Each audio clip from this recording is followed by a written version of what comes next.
오늘 본문의 말씀 여러분들 많이 읽어보시고 들어보셨을 텐데 오늘은 비판에 관련된 그런 내용입니다. 그런데 오늘 제목을 보시면은 제가 일부러 좀 행복이라는 말로 조금 바꿨어요. 여러분, 이 비판하고 행복이 무슨 상관관계가 있을까요? 오늘 말씀을 통해서 한번 체크해 보시는 시간이 될 수 있었으면 좋겠습니다. 우리 예수님을 믿는 그리스도인들이 많이 듣는 그 말이 있습니다. 물론 이제 세상 사람들이 우리 기독교인들을 향해서 하는 얘기인데요. 이런 얘기죠. 예수 믿는 사람 치고 말 못하는 사람 없다. 네, 예수 믿는 사람 치고 말 못하는 사람 없다. 물론 좋은 뜻으로 하는 말은 아닌 것 같아요. 어떤 의도로 하는 얘기일까요?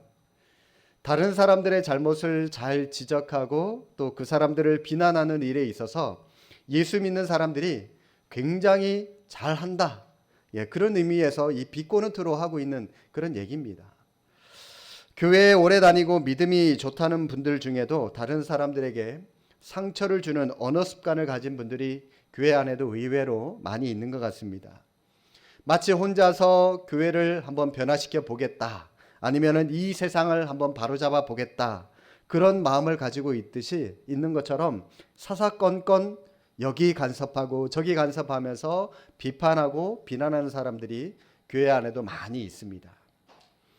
오늘 본문은 바로 이 비판과 관련해서 주님께서 하신 말씀입니다. 그런데 오늘 이 말씀을 살펴보시기 전에 한 가지 전제해야 할 것이 있는데, 이 말씀이 누구에게 이 말씀을 예수님께서 해 주셨느냐, 그 대상이 먼저 여러분 우리가 살펴볼 필요가 있습니다. 그 당시 종교 지도자들이었던 서기관과 바리새인들을 향해서 예수님께서 던졌던 말씀입니다. 그들이 어떤 생활을 했습니까? 그들은 신앙생활을 한 사람들이 아니에요. 차가운 종교 생활을 했던 사람들입니다. 자기들은 마치 율법을 다 지키는 사람인 것처럼, 자기는 율법을 다 이룬 사람인 것처럼, 자기는 하나님을 너무나도 잘 믿는 사람인 것처럼, 그래서 자기 자신은 흠도 티도 없는 사람인 것처럼 늘 그렇게 착각하면서 율법이라고 하는 잣대를 다른 사람들에게 들이대면서 다른 사람들을 함부로 지적하고 날카롭게 정죄하던 그 사람들을 향해서 주님께서 주셨던 말씀이 비판하지 말라라고 하는 오늘 본문의 메시지입니다. 우리가 이 배경을 전제로 해야 하는 이유는, 혹시나 오늘 본문의 말씀을 우리가 지나치게 해석을 해서 마치 이 땅의 모든 비유는 다 사라져야 되는 것처럼 우리가 확대해서 설명해서는 안 되기 때문에 그렇습니다. 비판에는 두 종류의 비판이 있습니다. 하나는 건강한 비판이 있죠. 창조적인 비판이라고 할 수 있습니다. 자기 자신이 소속되어 있는 공동체를 윤택하게 하기 위해서 바로 이 건강한 비판이 필요합니다.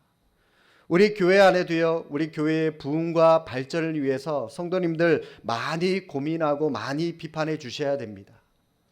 제가 목회를 함에 있어서 정도를 걷지 못하고 예수님의 복음의 메시지를 따라 제가 걷지 못하고 사사로운 제 감정으로 목회를 하고 있다 생각이 드시면 가차없이 저를 향하여 여러분 비판해 주셔야 됩니다.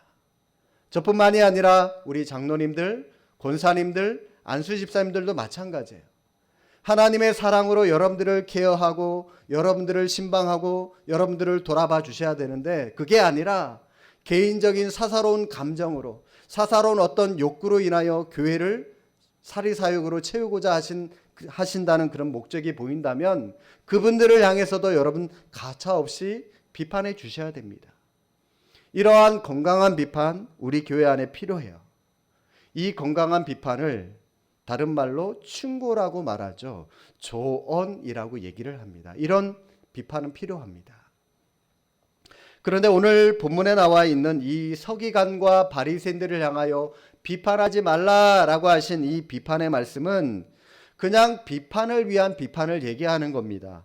아무 이유 없이 상대방에게 상처를 주고 상대방을 파괴하고 상대방을 무너뜨리기 위한 비판, 공격하는 비판, 이런 것은 곤란하다라고 주님께서 말씀하고 계시는 겁니다. 실제로 여러분 오늘 본문에 쓰여 있는 이 비판이라고 하는 말은 헬라어 원어로 보면 크리노라고 하는 말인데요. 크리노. 바로 이 말은 이 충고나 조언의 개념보다는 심판, 판결의 개념에 더 가까운 그런 단어입니다. 그래서 오늘 본문에 나와 있는 이 비판하지 말라라고 하는 이 말은 원어로 말하면은 심판하지 마라, 판결하지 마라라고 하는 그 말로 번역할 수가 있는 그런 단어입니다. 이 비판이라고 하는 말이 여러분 조심해서 잘 다루면은 굉장히 영향력 있는 무기가 될 수 있지만 이것이 잘못 다루어질 때는 엄청난 파괴력을 가져다 주기 때문에 그래서 가정과 교회와 그 사람이 속한 공동체를 깨뜨릴 수 있는 것도 비판이 가진 또 다른 특성이라고 할 수가 있는 것입니다. 그렇기 때문에 오늘 이 말씀 앞에 내가 지금 내 입술을 어떻게 다른 사람들에게 사용을 하고 있는지, 타인을 대하는 태도가 어떤 것인지, 내가 어떻게 그 사람을 대하고 있는 것인지 이것을 짚어보는 것이 오늘 우리에게 꼭 필요할 것입니다. 오늘 이 본문을 중심으로 우리가 함부로 이웃을 또 형제를 비판하고 판단하면 안 되는 이유를 한번 나누고 싶은데, 성도 여러분, 우리가 왜 함부로 타인을 비판하면 안 될까요? 정죄하면 안 될까요? 그 이유가 무엇입니까? 먼저 여러분, 우리에게는 그 누구도 비판할 자격이 우리에게는 없기 때문에 그렇습니다. 우리는 타인을 함부로 비판하거나 정죄할 자격이 없는 존재들입니다. 1절 2절 말씀 보십시오. 비판을 받지 아니하려거든 비판하지 말라. 너희가 비판하는 그 비판으로 너희가 비판을 받을 것이요 너희가 헤아리는 그 헤아림으로 너희가 헤아림을 받을 것이라. 자, 여러분, 이게 무슨 말씀이죠? 우리 각자에게도 우리가 손가락질하고 비난하는 그 사람의 연약함을, 그 사람의 이 단점을 우리도 똑같이 가지고 있기 때문에 비판할 수 없다는 겁니다. 각 사람마다 특별히 약한 부분이 있어요. 어떤 사람은 돈에 대해서 굉장히 강한 분이 계십니다. 힘들어서 힘들게 번 그 돈, 남을 잘 구제하기를 좋아하고요. 아까울 것 같은데 조금도 아까워하지 않고 도와주고 사용하는 분이 계십니다. 돈에 굉장히 강한 분이 계십니다. 그런 강한 면이 있는가 하면은 그분 의외로 여자의 이성에 약할 수도 있습니다. 이성에 강해서 어떠한 유혹에 넘어가지 않을 것 같은 그런 사람은 또 반대로 돈에 약할 수도 있습니다. 이성에도 강하고 돈에 강한데 또 어떤 분은 명예에 약할 수도 있습니다. 조그만 일을 하고요. 누가 자기의 수고를 알아주지 않고 잘했다고 칭찬해 주지 않으면 견딜 수 없어 하는 그러한 약한 마음을 가지고 계신 분도 있을 수 있습니다. 어느 쪽인지는 몰라도 한 가지 확실한 것은 우리는 누구나가 다 이러한 약함을 한 가지씩 다 가지고 있다는 거예요. 왜 남의 약점에 대해서 우리가 함부로 비판하면 안 되는지 아십니까? 저 사람이 돈에 약하다고 해서 우리가 날카롭게 정죄하고 지적하는 게 왜 위험한지 아십니까? 나는 돈에 대해서 좀 강한 것 같아서 돈에 대해서 약한 사람, 그 사람에 대해서 비판했더니 그게 돌고 돌고 돌아서 내가 이성에 약한 부분에 대해서 누군가가 그것을 가지고 나를 비난하게 된다는 겁니다. 또 이성에 강한 사람은 명예가 약한 내 약점을 가지고 누군가가 똑같이 나를 또 비판하게 된다는 거죠. 돌고 돌고 돌아서 부메랑처럼 그 비판이 결국은 나를 누군가가 비판하게 된다는 겁니다. 요한복음 8장에 보면은 예수님이 현장에서 간음하다가 붙잡혀온 여인을 재판해달라는 그 군중들을 만나는 사건이 나옵니다. 예수님께서 그들의 얘기를 듣고 참 현명한 판단을 하십니다. 돌을 들고 그 여자를 쳐 죽이려고 하는 사람들에게 이렇게 말씀하시죠. 너희 중에 누구든지 죄 짓지 않은 사람이 먼저 이 여자를 돌로 쳐라. 그랬더니 웅성웅성 하면서 돌을 들고 있던 사람들이 나이가 많은 사람부터 나이가 많다는 게 뭘 말하죠? 오래 살았으니까 그만큼 죄를 많이 지었다는 얘기죠. 죄가 많은 사람부터 돌을 내려놓고 나중에는 젊은 사람들도 다 돌을 내려놓고 예수님과 그 여자만 남겨놓고 다 그 자리를 떠나버리는 그런 내용이 나옵니다. 저는 이 얘기를 읽으면서 그래도 2000년 전에 예수님 믿던 그 예수님 시대 당시 사람들은 오늘날 우리 시대 사람들보다 훨씬 순수하고 훨씬 순진하구나 라고 하는 생각을 가져보게 되었습니다. 왜냐하면 만약 여러분 오늘 이 시대에 예수님께서 오셔서 그때와 똑같은 상황에서도 이 시대 사람들에게 예수님께서 죄 없는 사람이 먼저 이 여자를 향해서 돌로 쳐라. 그러면 여러분 오늘날 이 시대의 사람들 어떻게 반응했을까요? 예수님의 말씀이 떨어지기가 무섭게 돌을 들고 있던 사람들 절반은 여자한테 던지고 나머지 절반은 예수님한테도 던져버렸을 것 같아요. 예수님하고 여자 둘 다 죽여버렸을 것 같아요. 요즘 시대 사람들 그렇다는 겁니다. 제가 뭘 얘기하고자 하는지 아십니까? 오늘날 이 시대에 우리는요 굉장히 강팍합니다. 우리는 굉장히 강팍한 마음을 가지고 이 시대를 살아가고 있습니다. 뻔히 나도 약한 부분이 있고 뻔히 나도 남들에게 들키지 않아서 그렇지 내 양심이나 내 마음에 편하지 않는 연약함이 있다는 것 나도 다 알고 있으면서도 남에 대해서는 아무런 거리낌 없이 그 사람을 향하여 비난의 돌을 막 던져버립니다. 막 퍼부어 버려요. 이게 바로 강팍한 우리의 모습입니다. 그렇기 때문에 이 시대를 살아가고 있는 우리는 자주자주 우리 안에 쌓여있는 이 분노의 돌 내려놔야 됩니다. 내가 정말 저 사람을 비난할 자격이 있는지, 내가 정말로 저 사람을 정죄할 자격이 있는지 늘 여러분 우리 자신을 돌아보고 우리 자기 자신을 살펴볼 필요가 있는 겁니다. 우리가 다른 사람을 함부로 판단하면 안 되는 또 다른 이유는 내 판단이 틀릴 수 있기 때문에 그렇습니다. 내 판단과 내 생각도 얼마든지 잘못될 수 있기 때문에 그렇습니다. 3절 말씀 한번 보실까요? 왜 우리의 판단이 잘못될 수 있을까요? 어찌하여 형제의 눈 속에 있는 티는 보고 내 눈 속에 있는 들보는 깨닫지 못하느냐.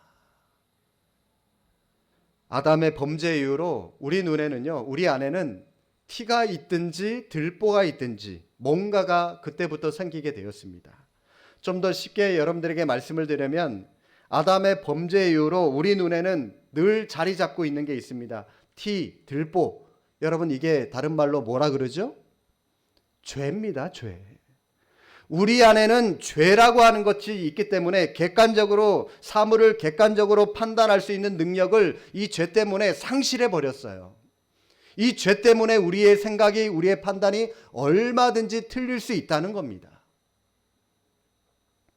그런데 예수님 당시에 이 바리새인들인 서기관들은 또 오늘날 이 시대에 남을 비판하기 좋아하고 남을 향하여 날카로운 잣대를 들이대기 좋아하는 사람들의 한 가지 공통점이 있습니다. 그 공통점이 뭔지 아십니까? 그 공통점은 자기 자신을 잘 모른다는 거예요. 자기를 잘 모르니까, 부끄러움을 모르니까 남을 함부로 비판하는 거죠. 자기 자신의 눈에는 뭐가 있다고요? 들보가 있대요. 기둥이 있대요. 기둥이 있는데, 커다란 기둥이 있는데 남의 눈에 에게 그 먼지 자를 잡고 있는 거, 그거를 가지고 보십시오. 내 안에 있는 그 들보, 그 사람은 얼마나 그 양심이 둔감해지고 양심이 무디어졌는지 그 사실을 깨닫지 못하고요, 남의 눈에 있는 그 먼지를 가지고 자꾸 지적하고 비판하는 겁니다. 그러니까 비판을 하는 거죠. 자기 자신을 잘 못 보니까. 여러분 주변에 비판을 잘 하는 사람들을 보면 그 사람은 틀림없이 자기 확신에 차 있는 사람들입니다. 자기는 항상 옳아요. 자기는 1%도 틀릴 수 없는 완벽한 존재라고 생각을 하면서 늘 자기 중심으로 다른 사람을 보고 다른 사람을 틀렸다고 얘기를 합니다. 자기 기준으로 조금 약하면 저 사람은 약해서 틀렸다고 그러고, 조금 강하면 저 사람은 강해서 틀렸다고 그러고, 다 틀렸대요. 자기가 항상 기준이 되는 거죠. 이런 엉터리 확신을 가진 사람들이 남을 비판하기를 좋아하는 겁니다. 주로 비판을 하는 사람들을 보면은 굉장히 날카로운 분들이에요. 사물을 상당히 객관적으로 잘 보는 분들입니다. 그렇게 똑똑하다면 그런 날카로운 잣대를 가지고 자기 자신도 잘 볼 것 같은데, 그런데 아이러니하게도요, 비판을 많이 하는 사람일수록 자기 자신을 잘 못 본다는 겁니다. 사실 비판하는 사람들의 말을 들어보면 그들이 말하는 비판, 전체적인 이 맥락으로 보면은 균형을 잃고요, 어느 한쪽으로 약간 치우치는 부분이 없잖아 있긴 하지만 그 사안 하나만을 놓고 보면은 옳을 때가 많습니다. 그 사안 하나만 놓고 본다면 굉장히 날카롭게 그 사안을 진단하고 비판을 잘합니다. 진단을 잘합니다. 5절도 한번 보십시오. 비판받는 상대방의 눈 속에 티가 있다고 그것을 비판하죠. 당신 눈 속에 티가 있네요 라고 비판을 합니다. 없는 티를 가지고요, 함부로 진단하거나 함부로 비판하지 않습니다. 분명히 있어요. 분명히 티가 있습니다. 그러나 여러분, 현실적으로 잘 보십시오. 누군가에게 당신에게 당신의 눈에 티가 있네요, 티가 있네요 라고 여러분들이 비판을 한다고 해서 비판을 받은 그 사람이 고치든가요? 고쳐지든가요? 또 여러분, 자기를 비판해 준다고 해서 비판을 받은 그 사람이 야, 바쁜데 그렇게 나에게 비판을 해주셔서 감사합니다 그러면서 감동을 받든가요? 비판해 주셔서 감사합니다 그러면서 감사 인사 하든가요? 그렇지 않습니다. 감동받지 않고요, 감사하지 않습니다. 오히려 자신을 비판한 사람을 대해서 저 사람이 나를 공격한다라고 생각을 하면서 방어하고 벽을 쌓기 시작하죠. 사실 비판하는 말이 아무리 옳은 말이고 아무리 바른 말이라고 할지라도 별로 효과가 없어요. 오히려 상대방에게 상처만 줄 뿐입니다. 그러면 성도 여러분, 열심히 비판하고 열심히 책망을 해도 아무런 소용이 없다면 저 사람이 바뀌어야 되는데, 저 사람이 변화해야 되는데, 여러분, 그러면 우리는 저 사람에게 어떻게 다가가야 될까요? 어떻게 저 사람을 변화시킬 수 있을까요? 5절 말씀에 그 대안이 있습니다. 함께 읽겠습니다. 5절입니다. 외식하는 자여, 먼저 내 눈 속에서 들보를 빼어라. 그 후에야 밝히 보고 형제의 눈 속에서 티를 빼리라. 먼저 내 눈 속에서 뭐부터 하라고요? 들보부터 빼랍니다. 먼저 자기 눈 속에 있는 들보부터 빼라라고 말씀을 하십니다. 자기 눈 속에 있는 들보를 빼라고 하는 말, 여러분 이게 무슨 뜻이죠? 영적인 의미로는 자기 자신의 죄를 먼저 회개하라는 거예요.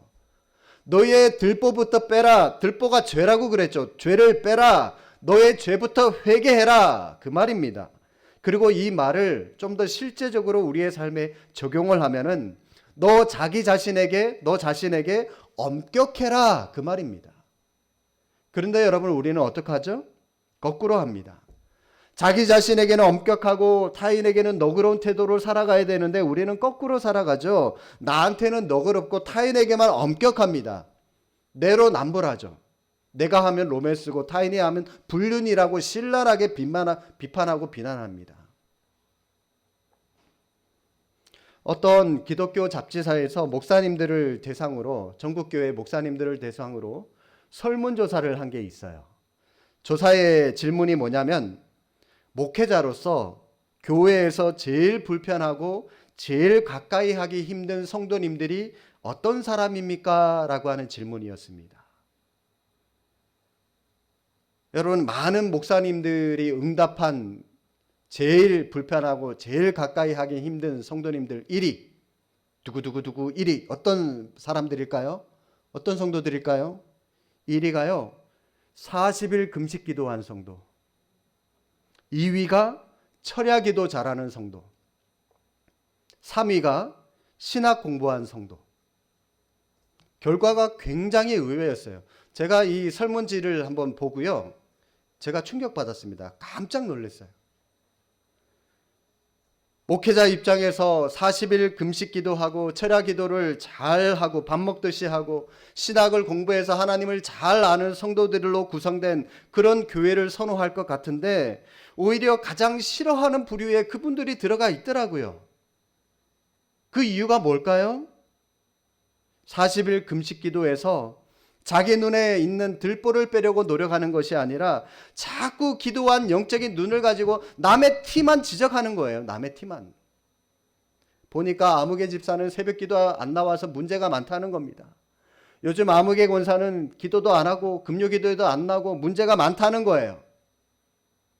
허구한 날 남의 티를 가지고 뭐라 하니까 이게 문제가 많은 거죠. 이게 뭘 의미합니까? 교회의 성도들이 영적인 민감함을 자기 자신에게 돌리는 것이 아니라 타인에게 돌리는 거예요. 타인에게. 자기는 이미 중심에 서 있어요. 40일 금식 기도했어요. 자기는 새벽 예배 철야 기도 잘 하니까 하나님을 잘 믿는 사람인 것처럼 자기는 이미 중심에 서 있어요. 더 민감해져서 오히려 날카로운 공의의 잣대를 들이대겠다는 잘못된 생각을 많은 성도들이 하고 있다는 겁니다. 다시 한번 강조합니다. 신앙생활은 내가 하는 겁니다. 남이 나를 위해서 해주는 게 아니에요. 신앙생활은 내가 하는 거고 나를 위해서 하는 겁니다. 예전에 텔레비전 광고에 이런 멘트가 있었죠. 너나 잘하세요. 뭐 영화인가요? 광고인가요? 그 멘트가 있었는데 굉장히 복음적인 메시지라는 거 여러분 아십니까? 여러분 신앙생활 너나 잘하면 돼요. 나만 잘하면 돼요. 물론 여러분 우리가 옆에 앉아 계신 분에게 권면할 수 있죠. 집사님, 권사님, 우리 특색한데 새벽 예배 한번 가서 기도 한번 해봅시다. 금요 기도에 가서 한번 힘차게 한번 기도 한번 해봅시다. 권면할 수 있죠. 당연히 필요하죠. 그러나 내 눈에 들보를 빼기 위해서 이보다 더 내 눈에 들보를 빼기 위해서 몸부림치는 것이 기도하는 사람들의 진정한 태도라고 하는 사실입니다. 나부터 먼저 잘하면 되는 거예요. 남을 향한 비난의 손가락을 나 자신에게 돌리기 시작할 때 올바른 영적인 은혜가 부어지기 시작하는 것입니다. 비판을 하지 않을 또 다른 대안 하나가 더 있습니다. 바로 나를 향한 십자가의 사랑과 그 정신을 회복하는 것이 이 파괴적인 비판을 줄일 수 있는 또 다른 방법입니다. 로마서 5장 8절 여러분 한번 찾아보실까요? 로마서 5장 8절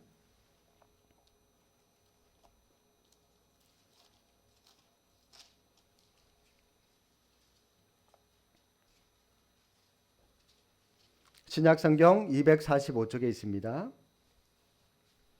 로마서 5장 8절 여러분 찾으신 분 또 함께 한번 보시겠습니다. 우리가 아직 죄인 되었을 때에 그리스도께서 우리를 위하여 죽으심으로 하나님께서 우리에 대한 자기의 사랑을 확증하셨느니라. 예수님께서 우리를 위하여 죽으셨을 때 우리의 상태가 어떤 상황이었다고요? 우리가 아직 죄인이었어요.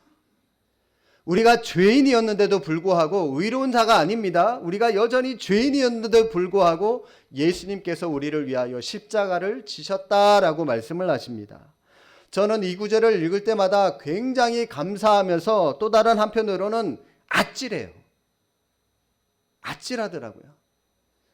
만약 예수님이 제가 누군가를 비판했던 그 태도로 똑같이 예수님이 저를 똑같이 대하셨다면 저는 어떡할 뻔했을까요? 만약 제가 나보다 연약한 사람, 어떤 연약한 누군가를 향하여 날카롭게 비난하고 비판했던 것과 똑같은 태도로 예수님께서 나를 대하셨다면 저는 어떡할 뻔했을까요? 저는 아마 이 자리에 없었을 겁니다. 그러나 정말로 감사한 것은 이러한 연약한 나에게 날카로운 비판의 눈길로 예수님께서는 저를 대하신 것이 아니라 주님의 사랑으로 경건치 않은 나, 비난받아도 할 말이 없는 나를 위하여 십자가에서 자기의 사랑을 확증해 주셨다라고 하는 사실입니다.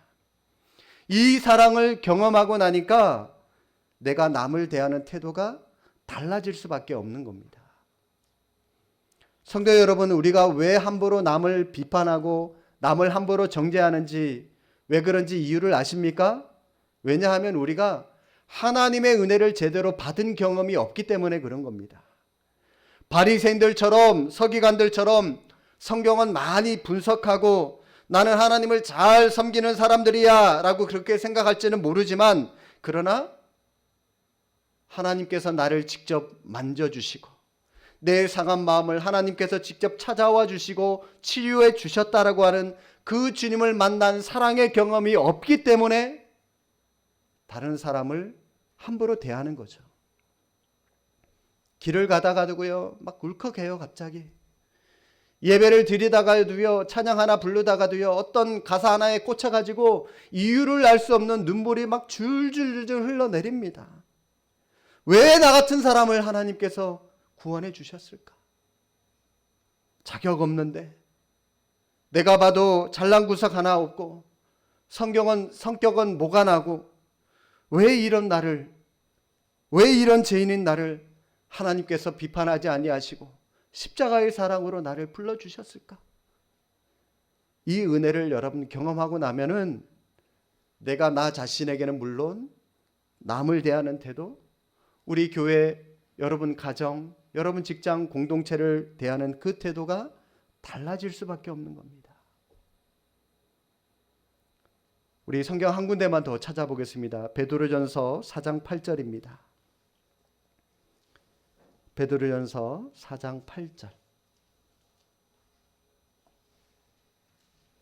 381쪽에 있습니다. 신약성경 381쪽.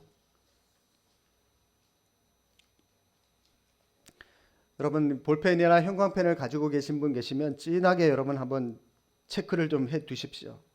이 말씀을 늘 우리의 마음에 담고 살아갈 수 있었으면 좋겠습니다. 우리 함께 베드로전서 4장 8절 읽겠습니다. 무엇보다도 뜨겁게 서로 사랑할지니 사랑은 허다한 죄를 덮느니라. 아멘. 날카로운 비판이, 날카로운 정죄가 사람을 바꾸는 것이 아니라 열심히 서로 사랑할 때 그 사랑이 서로의 허다한 허물을 덮어주는 것이다 라고 주님께서 말씀하고 계십니다. 정신과 의사들이 재미있는 연구 결과 하나를 내놨습니다.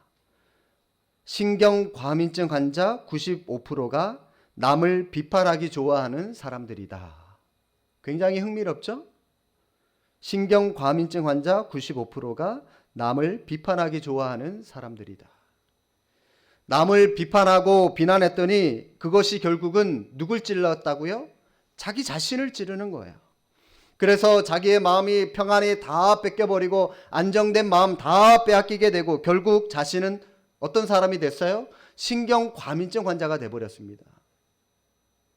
이처럼 상대방을 날카롭게 비판하고 비난하는 것이 결국은 자기 자신에게 그대로 돌고 돌아서 부메랑처럼 그대로 돌아온다는 겁니다. 이 사실을 여러분들 아셔야 돼요. 남을 향해서 비난했는데 그 비난의 야살이 결국은 돌고 돌아서 나를 찌르게 되는 겁니다. 사랑하는 성도 여러분, 오늘 본문의 제목, 내가 행복해지는 비결, 내가 살기 위해서라도, 내가 행복해지기 위해서라도 용서하시기 바랍니다. 내가 회복하기 위해서라도 허다한 허물을 덮는 십자가의 사랑으로 상대방을 대해 주시기를 바랍니다. 오늘 이 말씀이 작게는 여러분 가정에 그리고 또 우리 교회의 회복의 불씨가 될 수 있기를 주님의 이름으로 축복합니다. 아내를 향한 비판의 목소리가 줄어들고 남편을 향했던 정죄의 목소리가 오늘 이 시간 이후로 사그라들게 되기를 바랍니다. 직장에서도 상사와 동료들을 향한 비난의 화살을 거두어 가시고 교회 안에서도 성도들을 향했던 원망의 목소리도 이제는 멈출 수 있기를 바랍니다. 우리가 왜 그렇게 해야 될까요? 사도 바울 한번 보십시오. 로마서 1장 14절 15절에 보니까 사도 바울이 이런 고백을 합니다. 헬라인이나 야만인이나 지혜 있는 자나 어리석은 자에게 다 내가 빚진 자라. 그러므로 나는 할 수 있는 대로 로마에 있는 너희에게도 복음 전하기를 원하노라. 바울이 언제 야만인에게 빚을 졌습니까? 바울이 언제 어리석은 사람들에게 빚을 졌습니까? 무슨 돈을 꾼 적이 있나요? 무슨 빚을 졌나요? 아무런 빚진 게 없어요. 그러나 바울의 마음에는 다메섹 도상에서 자신의 행위에 초점을 맞추어 나를 멸하지 아니하시고 오히려 허다한 허물을 덮는 십자가의 주님의 사랑으로 나를 거두어 주신 그 은혜가 내 가슴 속에 있으니까 자기를 괴롭히는 그 야만인들, 그 어리석은 사람에게들조차 빚진 자처럼 느껴지더라는 겁니다. 용서하지 않고는 견딜 수 없는, 아니 그들에게 복음을 전하지 않고는 견딜 수 없는 빚진 자의 심정이 바울 마음 가운데 있더라는 거죠. 이렇게 말씀하지 마십시오. 내가 왜 저 사람을 용서해야 됩니까? 목사님, 저 사람이 나한테 무슨 말을 했는지, 무슨 짓을 했는지 목사님이 안다면 용서란 말 못하실걸요? 나는 저 인간 절대로 용서하지 못합니다. 여러분 이렇게 말씀하지 마세요. 왜요? 은혜를 모르는 사람입니다. 용서해야 할 이유가 있어요. 주님이 십자가의 사랑으로 나를 용서해 주셨기 때문에 바울처럼 빚진 자의 심정으로 우리도 이를 악물고 그를 용서하는 자리까지 가려고 애쓰는 것. 이것이 참된 신앙인의 모습이고 주님의 제자의 모습입니다. 내가 아직 연약할 때에, 내가 아직 죄인 되었을 때에 십자가를 지심으로 나를 향하신 자기의 사랑을 확증해 주셨던 그 은혜로 그 비난의 자리, 그 비판의 자리를 대신하게 될 때에 여러분의 가정이 변화되고 나아가 여러분의 사업장과 우리 교회가 변화되게 될 줄로 믿습니다. 하나님께서 이러한 허다한 허물을 덮는 십자가의 사랑의 능력을 다시 한번 우리의 심령에 부어주심으로 대인 관계에 있어서 주님 앞에 칭찬받는 주님의 신실한 제자들 우리 모두가 다 되시기를 주님의 이름으로 축복합니다. 기도하겠습니다.